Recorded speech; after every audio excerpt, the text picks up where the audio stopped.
నంబళ్ళ Keshavarao తదితరుల dead బాడీని తెలుగు వాళ్ళ ముగ్గురు యొక్క మృతదేహాలని కూడా ఇవాళ ఛత్తీస్గఢ్ ప్రభుత్వం ఇప్పటివరకు ఇవ్వలేదు. నారాయణపురం పోలీసులు ఇప్పటివరకు తిప్పి సాయంకాలం వరకు చివరికి మార్చురీకి తాళం పెట్టి 6:30 గంటలకు వెళ్ళిపోయారు హాస్పిటల్ వర్గాలు.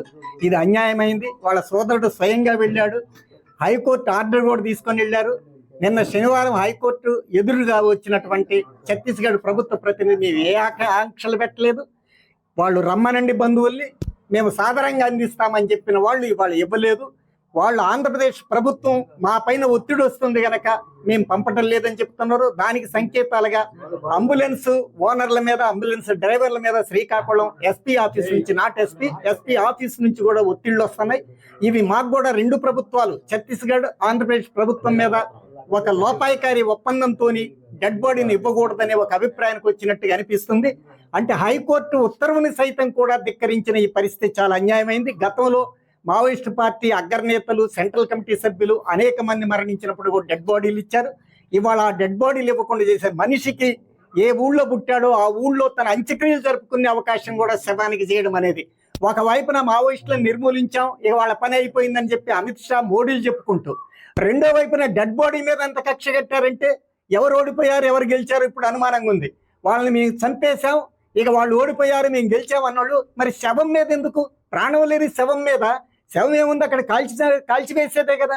దానికి అంత భయపడిపోతుందంటే ఎవరు ఓడారు ఎవరు గెలిచారు అది కూడా అనుమానం. ఇప్పటికైనా మేము డిమాండ్ చేసేది ఏమిటంటే వెంటనే ఇకనైనా చంద్రబాబు నాయుడు ప్రభుత్వం అలాంటి ఆంక్షలు విధించకుండా స్వేచ్ఛాయుత వాతావరణంలో తన గ్రామంలో తన ఆత్మగౌరవంతో ఆ కుటుంబ సభ్యులు వాళ్ళ అంత్యక్రియలు జరుపుకునే అవకాశం కల్పించాలని, అదేవిధంగా హైకోర్టు కూడా తన తీర్పుని ఏదైతే ఉల్లంఘించారో వెంటనే తిరిగి సువమోటోగా తీసుకొని, లేదా పౌర హక్కుల సంఘం వేస్తే దాన్ని వెంటనే పిటిషన్ తీసుకొని తిరిగి ఆదేశించాలని కోరుతూ, ఒకవేళ ఇప్పటికి ఇవ్వకపోతే ఈ రాష్ట్రంలో ఉన్న ప్రతిపక్షాలు అన్ని, ముఖ్యంగా వామపక్షాలన్నీ ఐక్య ఉద్యమం నడపాల్సిన అవసరం ఉందని, దానికి మా సిపిఎంఎల్ న్యూ డెమోక్రసీ పార్టీ వైపు నుంచి అన్ని పార్టీలను ఐక్యం చేయడానికి మేము ప్రయత్నం చేస్తామని మీకు విజ్ఞప్తి చేస్తున్నాం. P Prasad, CPML new democracy, Andhra Pradesh అధికార ప్రతినిధి. బాడీ ఇవ్వడానికి మొట్టమొదట మధ్యాహ్నం వరకు తిప్పి సాయంకాలం చెప్పింది ఏమిటంటే, మీరు అక్కడ లా అండ్ ఆర్డర్ ఆఫీసర్ యొక్క పర్మిషన్ వాళ్ళకి అప్లై చేసి వచ్చారా అన్నారు. మేము కోటబొమ్మాళి పోలీస్ స్టేషన్లో హైకోర్టు కాపీ ఇచ్చి ఎక్నాలెడ్జ్మెంట్ తీసుకున్న కాపీని చూపెట్టాక మళ్ళీ ఒక పావు గంటకి పక్కకి వెళ్ళొచ్చి, ఆయన మీ సోదరుడని మాకు ఎలా తెలుసు అన్నారు.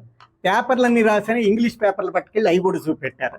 పేపర్లు మాకు ముఖ్యం కాదు, మీ సోదరుడని ఆధార్ కార్డులో ఉందా, పాన్ కార్డులో, ఆధార్ కార్డు మొన్న వచ్చిందండి, 40 ఏళ్ల కింద అండర్గ్రౌండ్లోకి వెళ్ళాడు, ఇప్పుడు ఆధార్ కార్డులో ఇట్లు ఎలా ఉంటాడు, అసలు ఓటక్కు కూడా రాకుండా ముందు వెళ్ళాడు, ఓటక్కు ఎలా ఉంటుందని వీళ్ళు అడిగారు.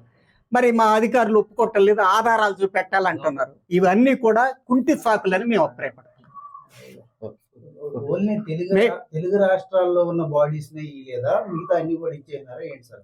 ఆదివాసీల్ని చైతన్యపరచడానికి తెలుగు ప్రాంతం నుంచి మావోయిస్టులు వెళ్ళి చైతన్యపరచడానికి ప్రయత్నం చేశారు. ఎక్కడ వివేకానందుడు పుట్టాడు, ఎక్కడ గాంధీ పుట్టాడు, దేశమంతా తిరిగారు. వాళ్ళు వాళ్ళ భావజాలం ప్రకారం ఆదివాసీల దగ్గరికి వెళ్ళారు. ఆదివాసీల్ని మావోయిస్టులని విడగొట్టడానికి ఆదివాసీలుగా సరిపోయిన వాళ్ళ డెడ్ బాడీలను ఇచ్చేసి కేవలం చైతన్యపరచడానికి ఒక త్యాగ నిరతతో వచ్చిన వాళ్ళని వేరు చేసి వాళ్ళ నుంచి వీళ్ళు వేరు చేయాలని ఒక వ్యూహాత్మకంగా డివైడ్ అండ్ రూల్ పాలసీని ప్రభుత్వం అనుసరిస్తుంది. ఇది సరైనది కాదు, ఇది అమానవీయమైందని మేము భావిస్తున్నాం. రాష్ట్ర ప్రభుత్వమే దీనిపైన వెనుకం చేసి పరిస్థితి, కేంద్ర ప్రభుత్వం కూడా దీనిపైన అంబులెన్స్ వెహికల్ డ్రైవర్ని, అంబులెన్స్ ఓనర్ని కూడా ఇవాళ శ్రీకాకుళం ఎస్పీ ఆఫీస్ నుంచి ఒత్తిడి తెచ్చారు. నీకు ఆధార్ కార్డు ఏంటి, నీ పాన్ కార్డు ఏంటి, ఇవన్నీ అడగడం అంటే బెదిరిపోయి వెనక్కి రావాలని. వీటన్నిటి చూస్తే ఆంధ్రప్రదేశ్ ప్రభుత్వం యొక్క ప్రచ్ఛన్న హస్తం కూడా ఉంది.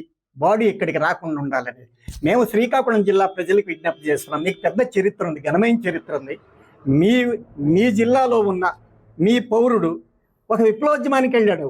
ఎవరు ఏ పార్టీ అనేది వాళ్ళ ఇష్టం, ఈ రాజ్యాంగం కల్పించినట్టు.